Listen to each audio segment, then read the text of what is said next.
black mining hills of Dakota, there lived a young boy named Rocky Raccoon. And one day his woman ran off with another guy. Chad to Tammy at 11:53 a.m. Well, I've had an interesting morning. I felt I should burn all of the limb debris by the fire pit before it got soaked by the coming storm. While I did so, I spotted a big raccoon along the fence. I hurried and got my gun, and he was still walking along. I got close enough that one shot did the trick. He is now in the pet cemetery. Fun times. I started this three-part series in attempting to decode this text message sent by Chad Daybell to his wife Tammy the day that the alleged burial, dismemberment, and burning of Tylee Ryan, Lori Daybell's 16-year-old child, the day that they disposed of Tylee's body in the backyard of Chad Daybell. Well, I'll try and get through this as quickly as possible. I just want to emphasize that the ruling elite have brains that are different than ours. And some have conjectured that their brains are similar to psychopathic brains, similar to what scientists have identified as the brain activity to a psychopath. And this was revealed in the very interesting book done by James Fallon, who surprisingly was studying psychopathic brains and fell upon his own brain scan, which appeared to have almost the identical activity or lack of activity as all of the psychopaths he had been studying. He therefore wrote a very intriguing book and identified himself as having psychopathic traits, but he called himself a pro-social psychopath. In other words, he could conform to the rules of society, but at the same time had very little interest in other people's feelings, no empathy, he said. In fact, he enjoyed exploiting people, and he enjoyed getting people in dangerous situations, citing the fact that he had involved his children in a very dangerous situation. And looking back on it now, he is quite alarmed at himself.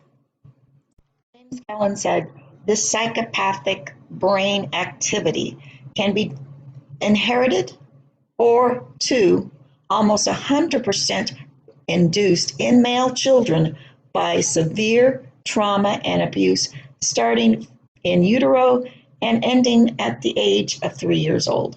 This window is extremely important. Therefore, we have reports of many of these elite families engaging in severe child abuse. In other words, inducing the brain of a psychopathic warrior. This brain technology and ways of producing this psychopathic killer brain has been known since, the Trojan War. It's just that the newer brain scientists, shall we call them the paperclip brain scientists,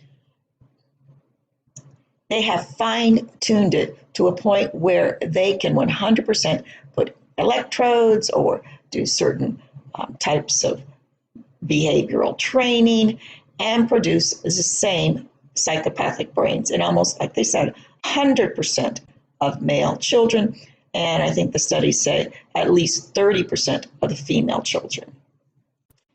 Interesting also, James Fallon said he was adopted, and his true father is a very elite, high, blue-blooded aristocrat from the Eastern Seaboard. Also, he said, one of his great aunts was Lizzie Borden, the woman that notoriously killed her parents while they were sleeping on a couch. I think you remember the child's rhyme, and this was a case we studied. Our first criminal case in law school dealt with a Lizzie Borden case in which she was exonerated because the Victorian jury just could not imagine this prim and proper woman killing her parents so viciously. But she took an axe and gave them 30 whacks. Something like that. There's a rhyme. But anyway, so while these psychopathic people show very minimal brain activity in the higher brain, such as the frontal lobes and the mid-cortex, These psychopaths believe they're superior to us who have frontal lobe activity and can think in the abstract, who have long-term memory, who do not live just in a present state of a predator. And that's what these psychopaths are. They're predators like sharks, who every time they blink is a new experience. It's processed in the frontal lobes. But if the frontal lobes aren't working, their long-term memory and ability to think of abstract concepts is severely impaired. Their memories are attached to a different part of the brain, which we would call the amygdala, or many of the borderline schizophrenic brains are attached only to emotional memories that flood and that basically frighten these people because they're flooded with all sorts of imagery and memories. And anyway, it is one of the brain disorders that many theorize causes all these dissociative, MPD, narcissistic. They're all on a continuum. It's basically a brain that is working only on half a cylinder. Let's go back to Rocky Raccoon and quickly go through all the symbolism. Raccoon checked into his room only to find Gideon's Bible. We've already discussed what raccoon refers to. In post-Civil War Reconstruction, black slaves were called coons. What we have here with Tammy Daybell and Chad Daybell is the reference to a dark spirit, or as they also called black slaves post-Civil War Reconstruction, darkies. So that's what raccoon refers to, as a dark spirit, or as the later philosophy evolved into, that they're called zombies. That is not a Mormon term. It's probably been added to the lexicon depending on who their CIA handlers are, because all this MK Ultra mind control stuff, according to my experience, is usually dealt with by some kind of CIA handler who may be an infiltrator but is moving the fringe cult group along in a certain direction, whatever that direction might be, running drugs, running guns, all sorts of things, trafficking children, which Mormon fundamentalists have been known to do, as well as major tax frauds, such as social welfare frauds, etc. I also want you to note in this lyric that Rocky brought a gun and he was going to shoot his rival in the legs. Again, referring to the appendages or the limbs that had to be burned of, we suppose he's referring to Tylee, unfortunately. Now, Rocky's girlfriend was called McGill. And again, I mentioned in my previous video that I have been told this refers to McGill University in Canada, which there were major mind control experiments done on unwitting citizens who then turned around and was able to regain some compensation from the Canadian government after the documents disclosed just the absolute horror of these control experiments, these mind control experiments. They would put people in under a sedative, have them sleep for a month, and then would try and totally erase their brain memory, and then would put on recorders where they would have certain repeated phrases done 24/7. And the people would wake up after a month or 2 months of being in a coma-like state with these repetitive recordings, totally an imbecile. They couldn't remember anything. They couldn't.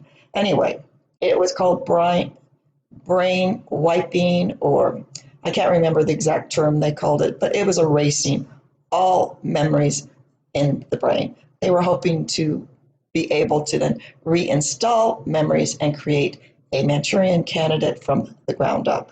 It didn't work so well, or if it did, we don't know about it. Her name was McGill, but she called herself Lil. Lil is referred to Lilith, a demon. Pre-Eve, she was married to Adam, but she was a willful woman who needed to be broken.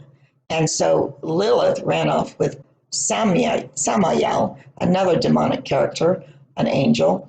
But after that, Adam created Eve, who was a submitted being, a woman who was docile, who God put his, God put his foot on the serpent that impregnated Eve. Then I guess the Bible says that she will always have pain during childbirth. But Lil liked to be called Nancy. Now, I looked up in the Urban Dictionary what Nancy is. Nancy is a reference to a young homosexual boy. So this is referring to the transgenderism, or as many have seen through history, there appears to be a third gender. I reviewed this in an earlier video. It's called When Girls Become Boys. There's a certain Caribbean tribes where the remnant of some of these genetics, the boys are born without any genitalia, any discernible genitalia. And then when they hit puberty or the date of bar mitzvah, then their testicles will descend and they develop into their full genitalia. It's supposedly much smaller than regular genitalia, and I know we've had a lot of hoop to do about small genitalia on certain men, such as Harvey Weinstein. His victims report that his genitalia was deformed in some way. It was almost like he had a vagina, and his penis was very small, poking out of it. And then the Golden State Killer now, the victims are saying that his genitalia was extremely small. And then, of course, we have Jeffrey Epstein, where his victims report a egg-shaped penis, or probably one of these extra chromosome penises. And who knows, that might make these people psychopathic. I don't know. That is just an unsupported speculation at this point. But as you recall, this is about the bloodlines and racial politics. And so we have our two references. We have when Rocky entered the room, he had a Gideon's Bible. You look up Gideon. Gideon was a judge in the Bible, but he was, I believe, the son of Manasseh. Now, Manasseh is very important to Mormons. Manasseh is the tribe that Joseph Smith assigned to the native Lamanites, or the Native Americans, comes out of the house of Joseph. And then Ephraim is assigned to white Mormons, but those both come out of the house of Joseph. But you see that Rocky Raccoon's rival, his name is Dan. So Dan, you turn to Dan. Dan is the 13th tribe. And we have the Mormon Danites, who were killer assassins. And they believe that in their racial superiority. So we have the indigenous Native American darker skin Manasseh tribe being killed, or not killed, wounded severely by the new tribe coming out of the book of Daniel, or the 13th tribe, Dan. I will point you to the old maps of ancient Israel, and we can go through each of these houses of Israel. Now, you know the Book of Mormon has been ridiculed because everybody says, oh, how could the Jews come over to America at that early age? Well, he wasn't referring to the Jews. Joseph Smith is referring to all of Israel, the 10 tribes, out of which everybody is supposed to have emerged. It's a metaphor, but it's a metaphor for the origin of the species. So each one of these 10 tribes, and we call them the lost 10 tribes, spread out upon the earth. And every bloodline is related somehow to these original mythical 10 tribes. These 10 tribes also relate to Joseph had Manasseh and Ephraim, and then so that makes 12, and then Dan is the 13th tribe. And Joseph Smith knew all of this. He was a very educated man, a very good speaker. His great uncle was a Dartmouth College professor who introduced all ancient language curriculum in to the United States, the first to do it. You don't think Joseph Smith knows what Reformed Egyptian is? Everybody scoffs at him now. Reformed Egyptian is Coptic. It's Coptic script. Okay? So people need to do kind of their own research and not be so lazy or depend or use their emotional thinking rather than their critical thinking skills. That's just my humble opinion at this point. I'm not pointing fingers. So let's go through the symbolism of this text message from Chad Daybell to Tammy Daybell. As I stated, it refers, I believe, to the blood atonement ritual that was just engaged in. So how does Rocky Raccoon and its symbolism relate? Okay, let's go through it quickly. Rocky Raccoon equals Gideon, or the dark-skinned father of Manasseh. Rocky was going to shoot off the legs of his rival, which refers to the limb debris that was burned. McGill equals mind control, or to be McGilled from McGill University. Lil equals the demon Lilith, who is the first wife of Adam, the unsubmitted demon, after which Eve became Adam's wife, and we, the humans, call Eve our mother. The 13th tribe calls Lilith the demon their mother. They also believe they descend out of Simon Magus, the magician, whom most of the Israelites hated, out of the Bible.